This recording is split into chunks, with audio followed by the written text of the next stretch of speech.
Hi Soul Family. Okay, so making another video for the spiritual eyes, right? Putting a spiritual lens on. This time we're going to see through spirit eyes about childhood neglect, right? So what we call childhood neglect, um, and especially in regard to like emotional neglect, right? So let's say if you grew up and you might be realizing like, oh my gosh, I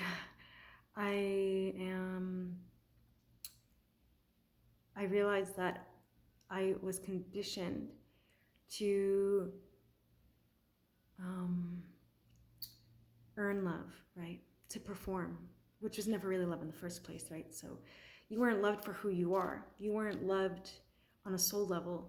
You were loved for what you did. You were loved for what you gave. Um, and obviously, now that we're older, we're probably seeing this. And I'm sure we've had our share of relationships that definitely mirrored that.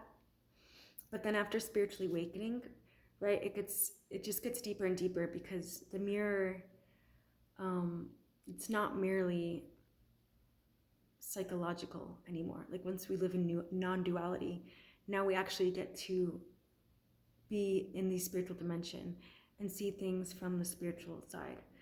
What I've come to find and what I felt inspired to share is that the being raised with people who who did not know or teach unconditional love prepares us for divine union with a counterpart. And what I found divine union to be is we're going to meet someone who literally is a mirror of our soul, and you'll feel it.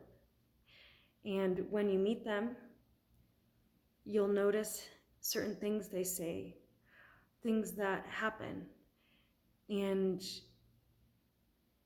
you'll be invited to see the nature of reality. So, for example, if you're farther apart or closer together, you might be realizing that the distance, perceived distance between you two, or even the behaviors that you're observing, are a direct reflection of the internal narratives that you still hold of yourself. And your person might say things and you see it it's no longer this person speaking to you. It's yourself speaking to you. And you can see the mirror so clearly, right? Or it's like a one-way mirror and you're like, oh my gosh, and there'll be insane synchronicities, really intuitive discernment, maybe psychic predictions about what's going to happen with one another, and then you might see it pass. But all this to say, this is all proof that it's an opportunity to go within to create your reality. And so it's the opportunity to see your counterpart, not just as a human, not just, right, as God though, as God. So in the same way you awaken to yourself, we have to awaken to our partners as, oh, this is God, right?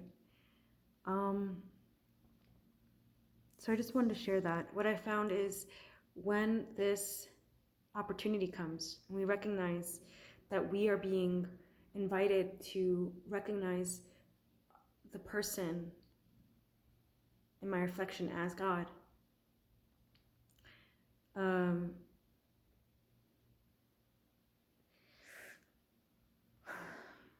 it calls us to love in a way that we were never taught by the world, because it's an otherworldly love. It's a spiritual connection. It's not romanticism.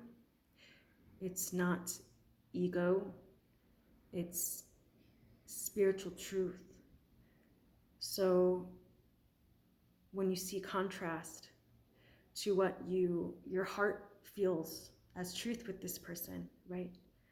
For example, if you feel in your heart that you're sharing a life together in the physical, you feel in your heart that you're happy and joyful and connected, but the 3D is showing you different, you keep going within and you keep assuming that reality.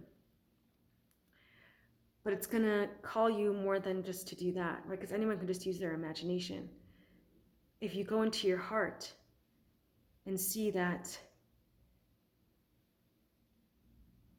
and accept the responsibility that what's in your heart is what will be reflected back to you by your divine counterpart. That's the crucial thing.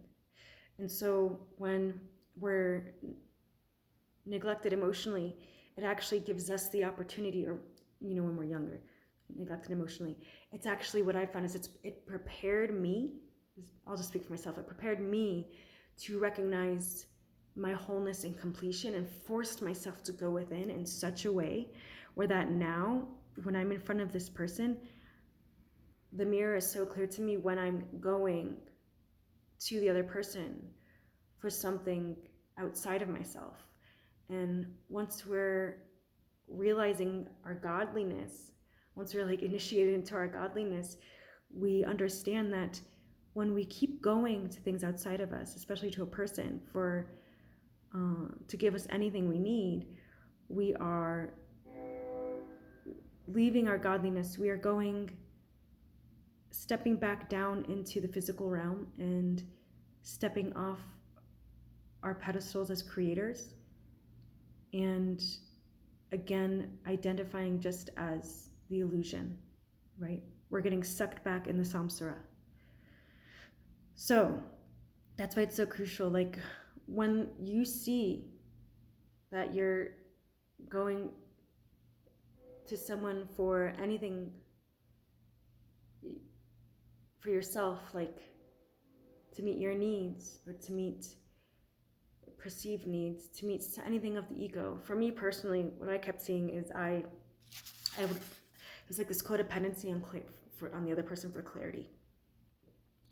And what I keep realizing, the deeper we are connected to someone, the less we need from them, right? Because we're whole and complete, and there is a love there, and we can always act in love, and we can always give love and see them in the highest good. But I don't even need to understand anything, because you understand we're operating in the realm of spirituality now. We're not operating in the ways of the world. So when we are at this level, we can't take the ways which we operated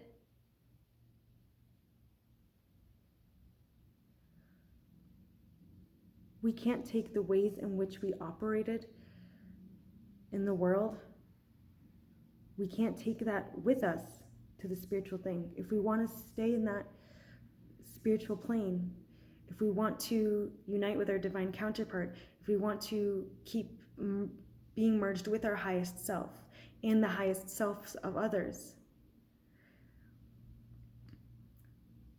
we have to act in unison and think in unison, no longer with the ego brain, but with thinking that's the spiritual eyes that I'm talking about. And it's really understanding each other and understanding, having to know what's going on for peace.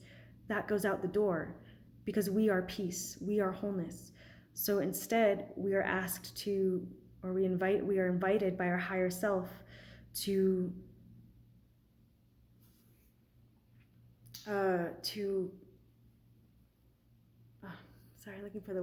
to feel the significance, to feel the truth we know, to choose the truth, because the soul selects, the soul know, and creators know what is true, right? So it's significance that is truth. It's no longer intellect or logic. That's old world thinking. That's ego thinking. That's devil energy. Higher energy, the highest energy it's intuitive, right? It's instinctual, and it's perceptive. And so that's operating on a completely different plane than the 3D self. So I just wanted to share that